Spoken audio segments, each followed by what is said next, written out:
An update to the Eric Brown case. The man accused of kidnapping 19-year-old Ashanti Billy from a local Navy base and murdering her. A U.S. District Judge ruled an appeals court needs to sort out the case before Brown can be forcibly medicated in order to restore his competency and stand trial. So here's a look at what the court documents say.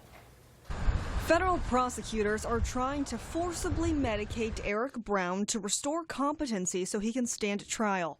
He's charged with kidnapping and murdering 19-year-old Ashanti Billy from JEB Little Creek in September of 2017. The government wants to restore him to competency so that he can be made to answer for the charges against him. Attorney Mike Goodove explains that the defense filed an emergency motion to stop this forcible medication from happening. The Supreme Court laid out 4 factors that the government has to satisfy to require a defendant to be medicated or to be treated to restore his competency. And Judge Jackson in this case found that those factors were met. That's what they are challenging. The defense argues for the last year and a half, Brown has been forced to take one antipsychotic drug for dangerousness. They argue the combination with a second is dangerous and violates his rights, adding it could cause irreparable harm.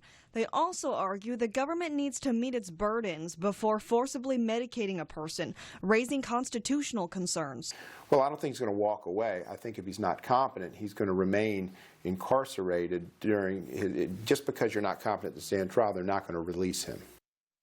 After the defense laid out its argument, federal prosecutors agreed that Brown should not be forcibly medicated for competency until the Fourth Circuit Court of Appeals rules on the issue.